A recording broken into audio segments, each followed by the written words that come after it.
Nonetheless. All right, so glad to see so many that are here this morning, enjoying what a beautiful day. Again, noticing being able to come around and be with people of like faith, to be able to be with Christians this morning.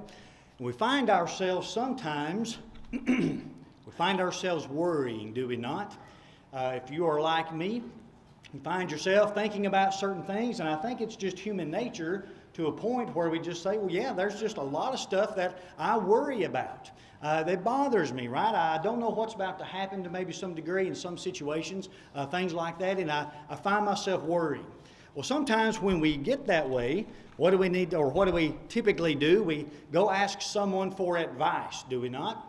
We say, well, you know, I don't want to go to someone that's maybe a little older, or maybe they have experienced something like this, right? I'm trying to raise a child, and I think, well, I got to talk to someone that has been there before, and I'm going to talk to them and kind of see what they say and what their advice is. And then that'll help me as I progress through raising my child. So it's human nature, I guess, to worry or to be concerned about certain things, and then to also go find advice from some people. I remember going up to my grandfather's house many a time, asking him certain things. There would be things on my mind, and I really didn't know which direction to go in. And I would go up and talk to him, and it was really always nice because he didn't do a lot of talking. He did a lot of listening, but then he would give me some advice toward the end. What we find is that today we say, well, I need some good advice, right? I'm worried about things. I'm worried about things that are going on in the world today. I find myself like that. I was talking to some folks just the other day, and I told them, I said, that sometimes in my life, I just think I'm not worried. I'm going to try not to worry about so many things. I just want to worry about my family. I just want to worry about the congregation here. I want to worry about Crockett County. I got to go to the truck and tractor pull last night, and that was enjoyable because I thought, all right, so everything that's happening in the world around me, I can go and be around other people in this small town and just enjoy life here. But then on the other side, I get to thinking about, right, I watch the news, I watch that stuff, I'm thinking about, well, I want to make sure I don't get myself in a position where it hurts my family. I don't want to get myself into a position financially and say, well, maybe I should have waited before I did some of this stuff. So we think, what's the balance, right? What is the balance of what I need to do and what I don't need to do? So if you're here this morning and you're like me and you find yourself in that situation where you think, man, some of that stuff I'm tired of worrying about, I need to be focused on other things, hopefully this will help you. I know it's been beneficial to me. I hope it's beneficial to you. But let's go to the book of Ecclesiastes this morning. Ecclesiastes chapter 11 is where we will be. We'll be right here in this chapter. We're just going to go right through it, exegete this passage of Scripture. We're going to draw out what Solomon here is telling us there in Ecclesiastes chapter 11. I typically want to think, and I think about Solomon when he wrote the Song of Solomon, that this was a young king, and he says, all right, I've got this lady, the Shulamite woman, I'm in love with her, I can't wait to be with her, and we think of that writing more of a young king. Then the Proverbs being a king that is older, and he's on his throne, and he's trying to make these judgments. And I want to believe that Ecclesiastes is this older, wiser Solomon looking back on his life. I think the language kind of pulls to that.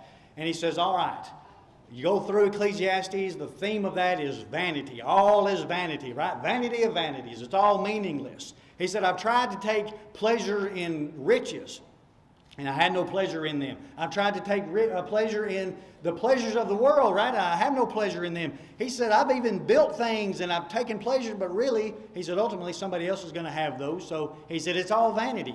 Everything in our life separate and apart from serving God, we say, well, really doesn't mean anything. It has no value at the end. And that's what we find as we read the book of Ecclesiastes. In chapter 12, Solomon will tell us the conclusion of the whole matter is to serve God and keep His commandments, right? Fear God, serve Him, keep His commandments. That's the whole duty of man. That's what he says. At the end of the day, here's this older man saying, this is what you need to do. Now, Ecclesiastes chapter 11 is such a great chapter, I think, and I hope that it's beneficial to you because what we're going to notice right off the bat is some things that we don't have any control over. So go with me there to verse 3. Ecclesiastes chapter 11, verse 3. If the clouds be full of rain, they empty themselves upon the earth. And if the tree fall toward the south or toward the north, in the place where the tree falleth, there it shall be. He that observeth the wind shall not sow, and he that regardeth the clouds shall not reap. So when you read that, you think, I don't really know what Solomon's talking about here. But ultimately what he's saying is, and it was interesting because we were talking about it this morning in class, I can't control the weather, right? That's what he's saying there. That if the clouds, when they're full of rain, they're going to rain. And there's nothing I can do about it. When the clouds get ready, we understand the scientific concept of that the water molecules making up the cloud, and when there's so many of them in there, it rains. It rains out. So we think, I can't control that, can I? We were talking about it this morning. Got to have rain. Well, there's going to be a point where I know many of the farmers are saying we need rain, but there's going to be a point where we say, what? I don't need any rain. I don't need it to rain. What do we see from this? I don't have any control over the weather. And I have to understand that, right? You're talking about stepping on toes. This has really got on me. I can't control those things. Notice as well, he says, if the tree fall toward the south or toward the north, the place where the tree falleth, there it shall be. I understand that I could saw a tree. Well, I couldn't saw one and make it fall in a certain direction. But some people can saw a tree and make it fall in the direction that they want to go. But ultimately, I can't, right? By what? Worrying. Those oak trees over there in JB's yard, I think about that sometimes when a storm comes up. I thought if it blows one way, it might blow on his house. If it blows another way, it might blow over on us. What? Laying in bed at night, worrying, does it affect the outcome of that tree falling one way or the other? Absolutely not. I can worry myself and I can think, what do I need to do, right? Is it going to rain? Is it not going to rain? Notice there in verse 4 when he says, who that observeth the wind, the wind and the rain, he will not sow, and he that regardeth the clouds shall not reap. I think about that. When Brittany and I, when we were trying to do a little farming, we'd cut the hay, right? The whole week depended on what? What the newsman said, what the weatherman said. Is it going to rain this week? Is it not? I've got things I've got to do. I'm going to follow through. I've got to listen to him because what? I'm listening. Is it going to rain? Is it not going to rain? But if we find ourselves, friends, sitting here thinking about, worrying about things that we have no control over, right? We're not going to get anything done. What do we look back on our life and say, well, I had all that time, right? It worked out anyway. Interestingly enough, when you look at verse 5, that's what Solomon says, as thou knowest not what is the way of the Spirit. Now that Hebrew word Spirit there's the same as verse 4, so the wind. So think of it as the wind, the way of the wind. So I don't know how the wind operates. I don't know how it works. I'll be honest, I don't know how wind gets itself going and blows around. I don't know what causes that. It says, nor you don't know the bones do grow in the womb of her that is with child. Even so thou knowest not the works of God who maketh all. I don't understand how God operates. I'm not sure how a baby is formed in the womb and they get bones. I know they're soft and then they get hard. I don't understand that. And then they stay hard for the rest of your life until you get older, I guess, and then they start to deteriorate. But the sense is, I don't understand how that works. And he says, you don't understand. You don't know how God's going to achieve what he's able to achieve. All you're doing is sitting around worrying about things that what? You don't have any control over. And I find myself doing that quite a bit. I worry about stuff that I have no control over. But what is Solomon telling us there? We're going to look. Now, we're going to look at 5 things. Now, don't turn me off when you say 5. They're going to be 5 quick observations. These are only 2 points to this sermon. One is there's things I don't have any control over, like the weather. And the point is there's things I do have control over. So here's 5 observations from this chapter that if you're here today and you say, I'm worried about different things, what do I need to be doing through my life? Here's 5 things we need to do as we go through the life. Now, notice verses 1 and 2. Solomon writes there, cast thy bread upon the waters, for thou shalt find it after many days. Give a portion to 7 and also to 8, for thou knowest not what evil shall be upon the earth. When he says cast the bread, that word there is like the grain for the bread. So I take my grain, my seeds, I throw it out on the water. We think, why in the world would you throw it out on the water? This was a common practice back in Palestine. You would, especially the Nile River Delta, you would throw your seed out, and what would happen? That seed would float, and then it would go off into, like the backwater, off in those edges of the water. The water would go down, the seed being embedded in that mud, and what would happen was that seed would sprout, and it would grow. And that's exactly what Solomon's saying. He says, you be busy doing all of this good stuff, and that's essentially what we're talking about in these 2 verses. The point we're going to make is, what I can control is the good that I do. What do I have control over today?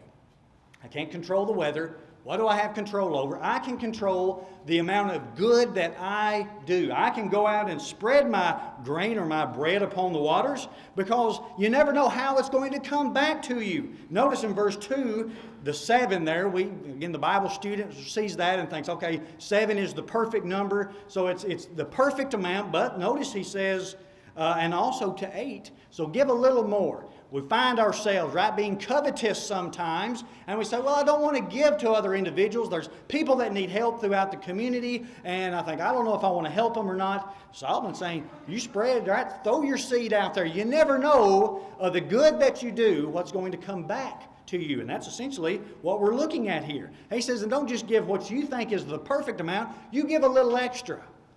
Now again, the covetous man will say this, will say what? I can't give anything. Why? Because I don't know what the future holds. I don't know if I may need this money one day, and I'm going to have this. But in fact, Solomon teaches us that's the very reason why you help people out, is because they will help you out down the road. Thou knowest not what evil, again adversity, shall be upon the earth. You don't know what bad times might be coming when you've got to lean on your neighbor. So be busy now doing good, right? Do good to everybody that you can find, and you never know down the road, it may come back and it may help you out. So today, right, I can't change the weather. I can't do anything about the weather. What can I do? I can do good. I can do that, right? I have control over how much good I do throughout our community. Now let's look at one more. Let's go down to verse 6. What do I have control over? Verse 6 says, in the morning sow thy seed, and in the evening withhold not thine hand. For thou knowest not whether shall prosper, either this or that, or whether they both shall be alike. So what do I have control over today? What can I control? Can't control everything going on in the world. But what I can control is how much I work for God. Okay? Point number 2, how much I work for God. I can control that. If I'm here today and I think, I want to be a good Christian, I want to be busy doing the Lord's work, that's what he says to do. He says, from the morning sow thy seed, to the evening withhold not thine hand. Be busy doing the work. He says, you never know what's going to work or not. And that's one thing that I love about our eldership here.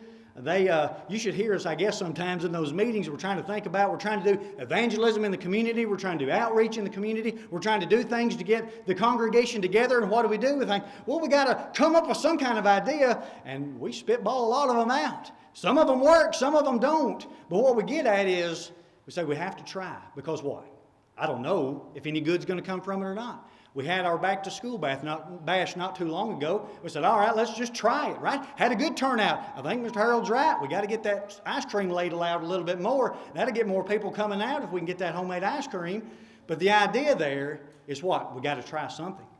We're here, right? I appreciate the prayers so oftentimes we talk about growing the church, again, not to be the biggest, but we have friends and neighbors that are lost and going to hell, and we say we got to get them in the church building. We've got to talk to them about God. How do we do it? I don't know. Try something, right? We have to be busy all day long thinking of what am I going to do? What are we going to do for the church? Here's an idea. Let's try it. Notice what he says. He says, you don't know if you're going to prosper. He said, either this or that, or maybe even both of them are going to come out good. We don't know. So what do I have control over? Even though I can't control the outcome of that, but what can I control? I can at least give people the opportunity to come and hear the gospel. I can be in control of how much I personally work for God, right? I can't control everybody else in the auditorium, but I know what Ben can do. Ben can be busy doing what he's told to do in the Bible. I can control that, and I can go out and I can help bring people to Christ. Now, let's look now, verses 7 and 8. Here's point number 3.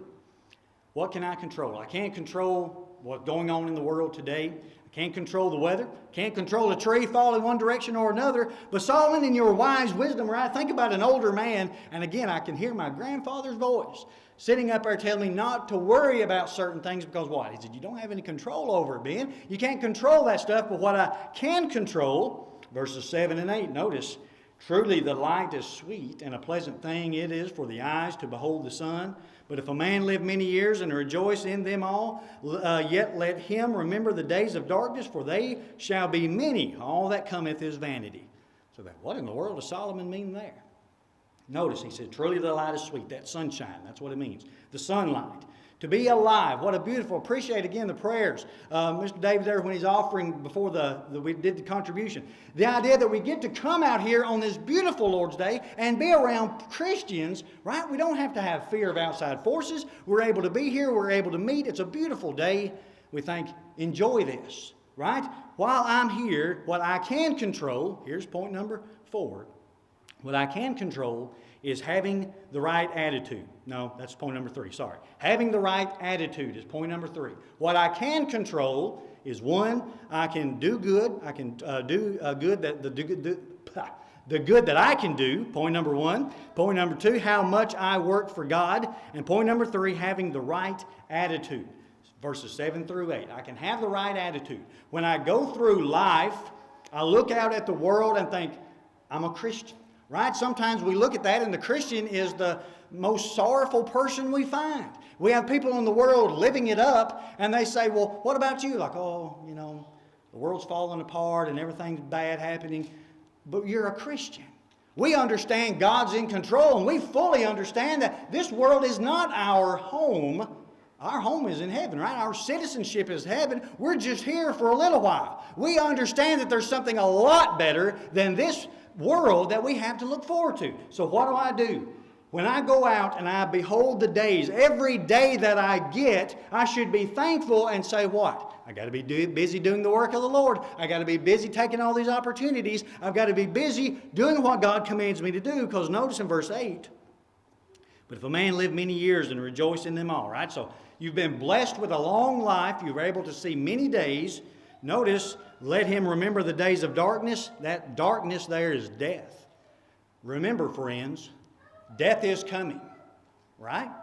Death is coming. I'm going to be dead. Notice what he says there, that for they shall be many. I'm going to be dead a lot longer than I'm alive. And that's sometimes a sobering thought. To think that I'm caught up with everything going on in this world, right? I've got my whole week planned out. I'm worried about all this stuff going on. I don't know how all this is going to affect things down the road, but what does he say? You're going to be dead one day. Your days of darkness, right? The days of death are coming. And you're going to be dead a lot longer than you've been alive. We need to be looking toward that, right? Take the opportunity now, because what? You've got today. That's exactly what Solomon's getting at. He said, you've been gifted with today. Make use of it. Notice what he says. All that cometh is vanity. Would you like to be that individual that never does anything, right? I've always wanted to teach Bible class, or I've always wanted to maybe do mission work, or I've always wanted to try to help foster kids, but I'm always worried about these other things and I'm not sure how it's going to work out and I'm afraid of these things. And then we find what? Your life is gone. You can't do anything about it then. I was talking to a buddy of mine over in Missouri. He said, he was asking me about what to do about getting a passport and his visas. And he said, I'm fixing to go to India with a guy. I promised him I'm going to go to India. He's kind of looking ahead. And he said, I'm afraid I'm about to be settled down a little bit tighter than what I am now. He said, I guess I probably need to go. Interestingly, I had been reading and studying Ecclesiastes 11. I said, you should go. You should go right now, because you don't know what tomorrow holds. You may not be able to go. So when we think about that, right? Say, all right, I've always wanted to do this. I really want to go and do that. Solomon's saying you best go. You best be busy doing the work now, right? Be busy with those ideas. Throw those ideas out there. Say, well, I've always thought about teaching class, or I've always thought about maybe trying to help out in this area.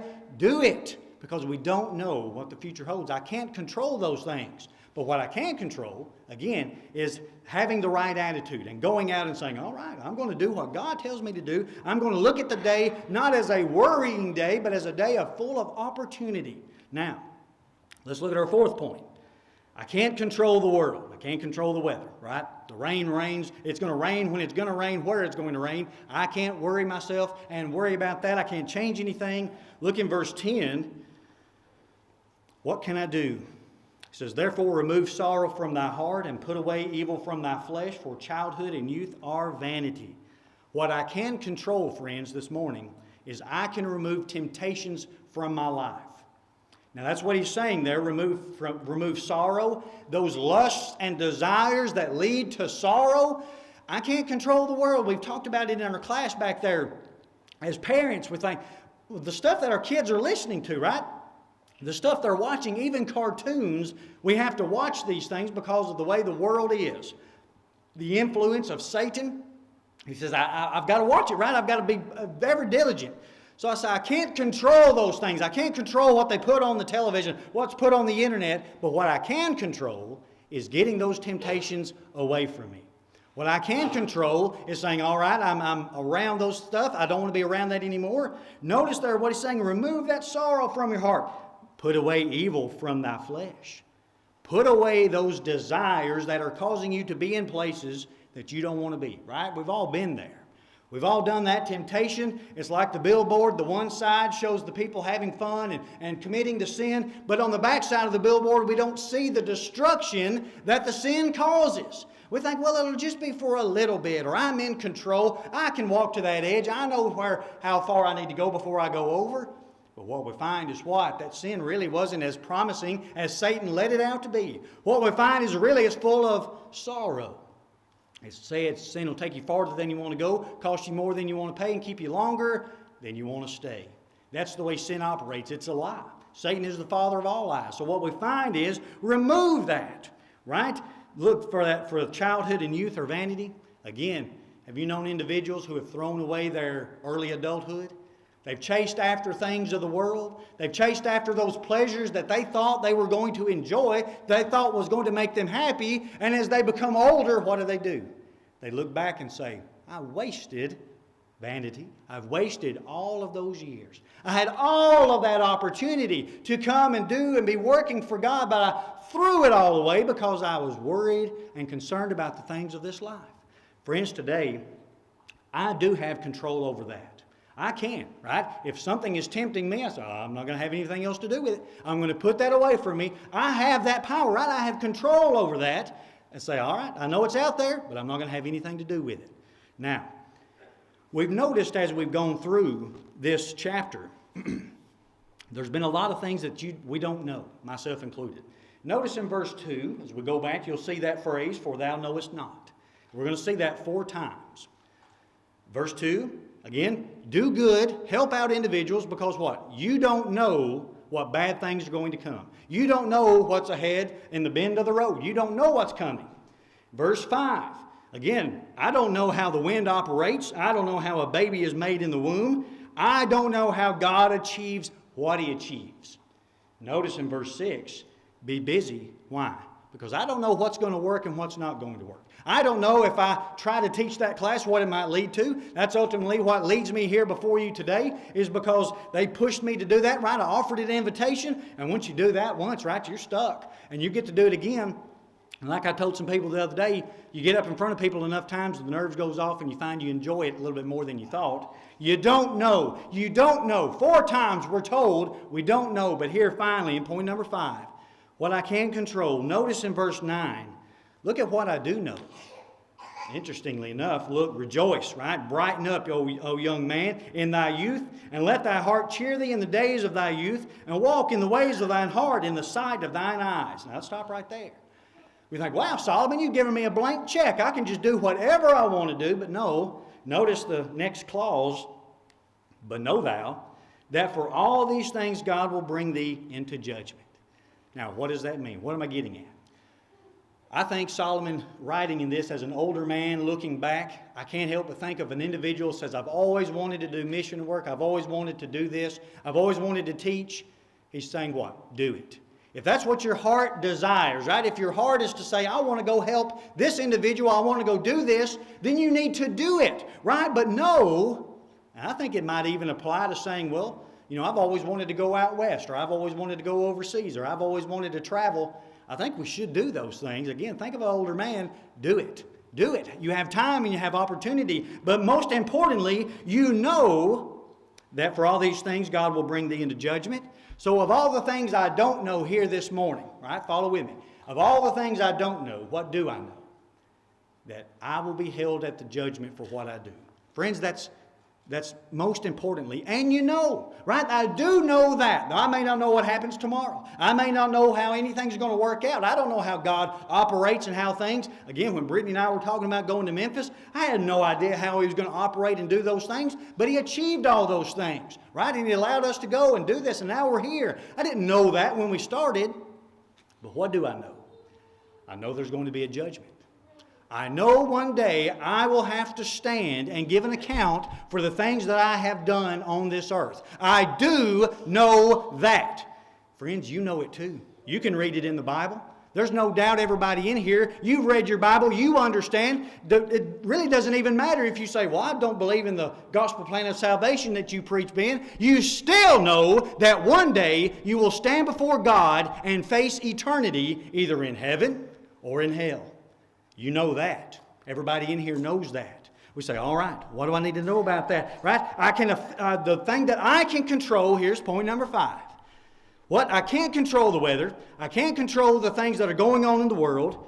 I can't control the good that I do. I can't control how much I work for God. I can't control having the right attitude. I can control removing temptations. And I can control what affects my eternity.